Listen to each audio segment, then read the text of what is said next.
Por que sofremos? Davi, Paulo, Yonjishu, o testemunho da cura miraculosa, depois de 10 anos de sofrimento. Parte 1, capítulo 3 de 14. A doença é do diabo. Quando a doença se abate e dilacera o corpo, tendemos a focalizar a atenção nela, e concentrar todos os nossos esforços no sentido de curar-nos.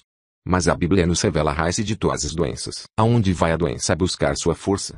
Qual é a raiz de todas as doenças? Disse o apóstolo Paulo, o salário do pecado é a morte, mas o dom gratuito de Deus é a vida eterna, em Cristo Jesus nosso Senhor. Romanos 6:23. Isto nos ensina que a raiz invisível da doença é o pecado. O salário do pecado é a morte. Mediante o pecado, o império da morte, isto se, o diabo. Hebreus 2:14, incessantemente alimenta a doença com vigor, retirando a vida mediante intensas dores e muito sofrimento. O diabo vem tentando continuamente roubar, matar e destruir. João 10:10, os seres humanos, fazendo uso dessa arma terrível, o pecado. Portanto, a cura da doença deve ser encontrada não apenas na cura do corpo, mas também na cura do espírito. Nosso corpo pode movimentar-se por aí, graças ao espírito que nele habita.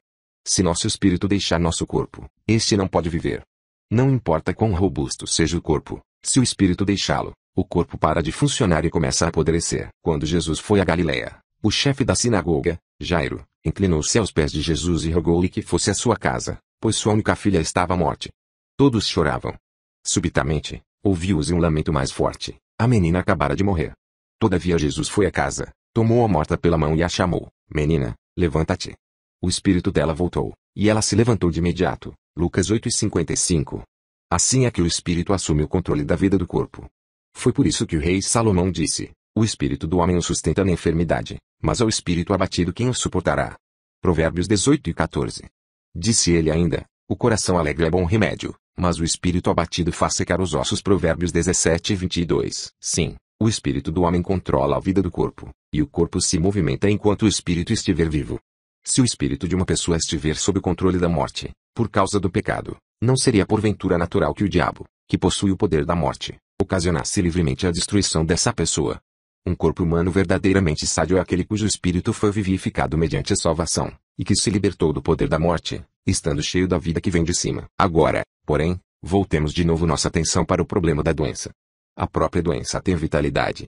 Ela se instala, se movimenta, estende o seu domínio, toma conta da vida do corpo e, finalmente, o destrói. Trata-se de algo com que o ser humano não nasceu, ao vir à luz.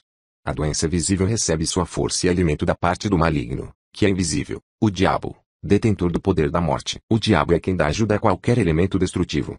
Assim como qualquer corpo sem o espírito está morto, assim a doença sem o diabo está morta.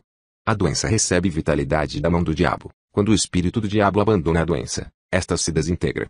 E por isso que a Bíblia declara: Deus ungiu a Jesus de Nazaré com o Espírito Santo e com poder, o qual andou fazendo o bem e curando a todos os oprimidos do diabo, porque Deus era com ele. Atos 10:38. A provisão de vitalidade vinda do diabo estava por detrás de todas as doenças que Jesus eliminou. Por isso, quando Jesus expulsava um espírito demoníaco, a força da doença era cortada.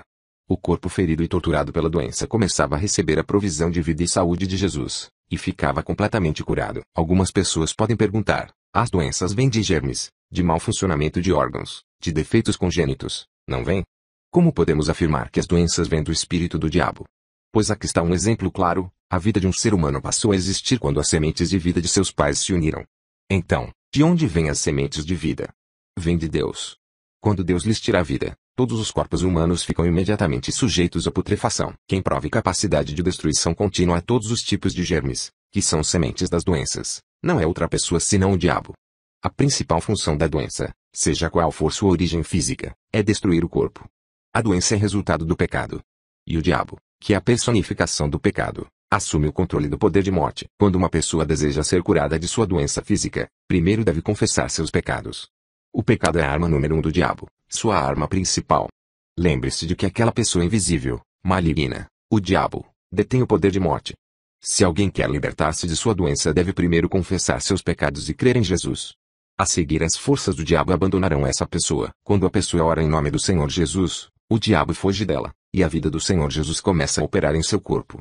Assim como um corpo sem o espírito está morto, assim também a doença sem o espírito do diabo está morta. Quando o diabo está afastado, os germes morrem de fome, os órgãos são restaurados, e a doença se desintegra. Final do capítulo 3 de 14. Por que sofremos? Davi, Paulo, Yonjishu,